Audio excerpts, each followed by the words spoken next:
नमस्कार, आप देख रहे हैं निर्वाण टाइम्स। खबर सीतापुर से है। नगीना लोकसभा सांसद एवं आजाद समाज पार्टी के राष्ट्रीय अध्यक्ष चंद्रशेखर आजाद सीतापुर जिला कारागार पहुंचे। बीते कई महीने से सीतापुर के जिला कारागार में बंद समाजवादी पार्टी के कद्दावर नेता आजम खान से चंद्रशेखर आजाद ने मुलाकात की। करीब 1 घंटा दोनों नेताओं के बीच हुई मुलाकात में बातचीत हुई। आजाद समाज पार्टी के राष्ट्रीय अध्यक्ष चंद्रशेखर आजाद का सपा नेता आजम खान से जेल में मिलने की सूचना मिलते ही प्रशासन एक्शन मोड में आ गया। जगह जगह पर पुलिस प्रशासन मुस्तैद रहा। सीतापुर जिला कारागार की सुरक्षा व्यवस्था बढ़ाते हुए छावनी में तब्दील कर दिया गया।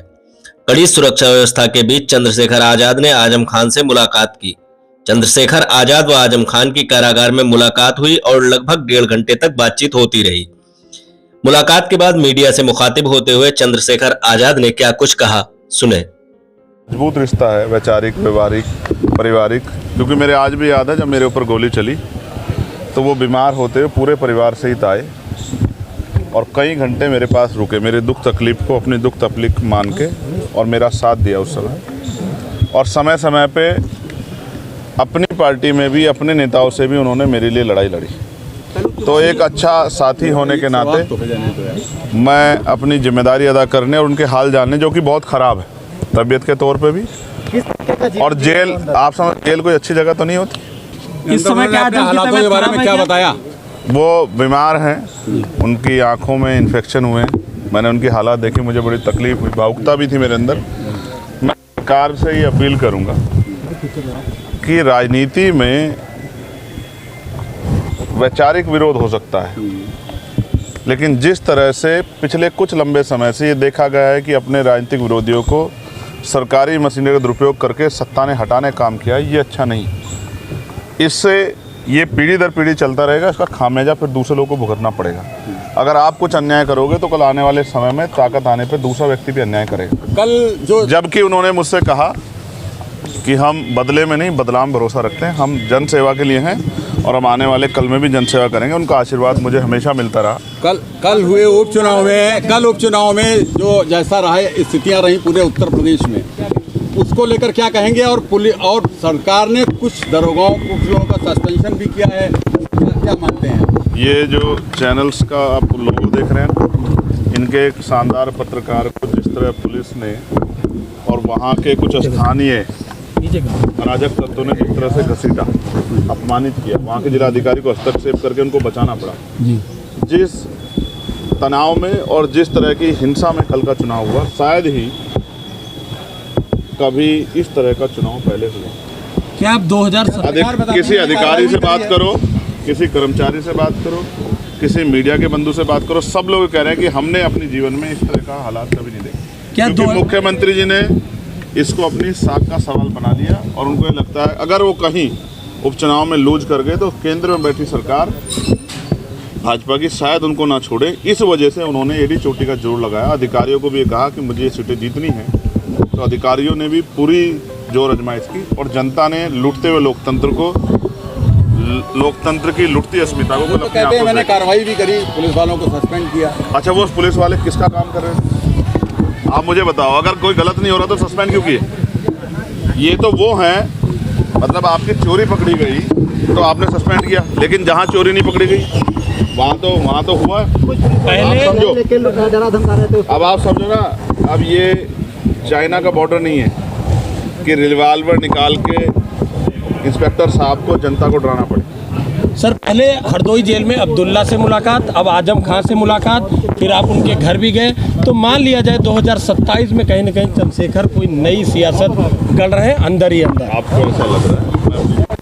मेरा फर्ज है, अगर कोई परेशान है, तकलीफ में है और मेरा साथ है, तो एक सच्चे साथी का फर्ज ये होता है कि वो दुख के समय उनके साथ खड़ा हो। नहीं, आजम जी बड़े नेता हैं, सुख में तो हर कोई खड़ा होता है। कुछ भविष्य की राजनीति को लेकर अब एक सवाल यहाँ से पीछे से आया था, ये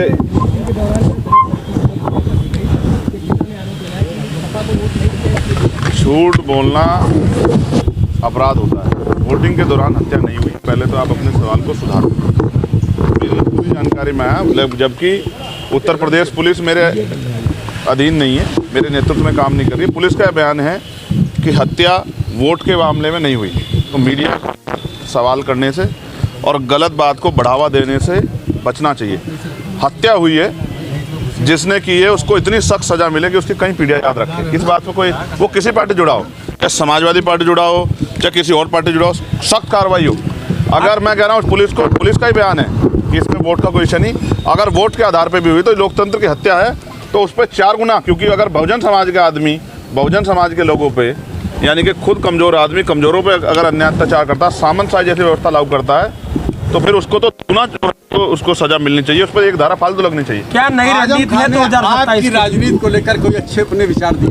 आपकी राजनीति को लेकर आज ये मेरी उनकी बात है, ये जब वो बाहर होंगे तो वो आपके सामने भी रखेंगे। आपसे कहे हैं तो आप तो कुछ बता सकते हैं। आपको बता दूं, जरूर थोड़े आपसे मेरी सारी बात को सच मानेंगे। तो 27 में चंद्रशेखर का कुछ वार्ता हुई है, राजनीतिक वार्ताएं कुछ हुई हैं? अब वो राजनीतिक लोग हैं तो 2 राजनीतिक लोग मिलेंगे, राजनीतिक वार्ताएं भी होंगी। अब आप समझिए ना, मैं ये भी देखने गया था कि वो किस हालात, मैंने जेल का खाना भी खाया। कैसा लगा? कैसा लगा खाना? आजकल की सरकार पत्रकारों को सच्ची पत्रकारिता करने पे जेल का खाना जल्दी खिला दे रही है। अगर किसी का मन हो जेल का खाना खाने का तो सच्ची पत्रकारिता कर ले तो शायद जल्दी मिल जाए। आज कैसा लगा? नहीं, आज खाना कैसा? मुझे तो आदत है, मैंने 16 महीने जेल काटी है अपने लोगों के लिए। मैंने तिहाड़ भी 2 बार काटी है। मुझे इस खाने पर, मैं जहाँ से आया हूँ ज़मीन से, मैं अपनी हैसियत को जानता हूँ। मैं इसी खाने को खा खा कर, और आज भी मेरे करोड़ों लोग जो हैं वो इसी खाने खा खा के अपना जीवन पाल रहे हैं। मेरे लिए कोई नया नहीं। सर, एक आखिरी सवाल, क्या आज मैं एक चीज़ आज आपके यहाँ से कहना चाहता हूँ। बहुत सुंदर जगह है सीतापुर, रामपुर वाले सीतापुर में जी, और यहाँ हमारे यहाँ एक लंबी लड़ाई जो है राम जी को लेके भी चल रही है, अभी वो अंजाम को पहुँच रही है। तो अब मैं ये कहना चाहता, एक नारा दिया मुख्यमंत्री जी ने जी, अब चुनाव के बाद मुझे समय लगा कि उसका विश्लेषण हो जाए कि बटेंगे कटेंगे। तो मैं आज आपके यहाँ से कहना चाहता हूँ, सीतापुर में ये नारा उन्होंने बहुत अच्छा दिया, मैं उनको बधाई देता हूँ। और मैं इसलिए बधाई देता हूँ कि उन्होंने एक बहुत, क्योंकि जब कोई बात कहता है तो उसके हर सिक्के के 2 पहलू होते हैं जी।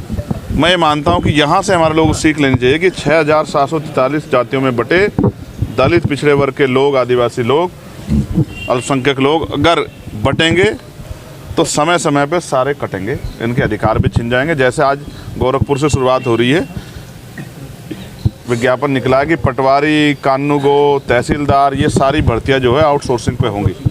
आप समझो ना किस तरह युवाओं के भविष्य का कत्ल किया जा रहा है, किस तरह संवैधानिक संस्थाओं के साथ खिलवाड़ किया जा रहा है। और जब ये आउटसोर्सिंग पे होंगी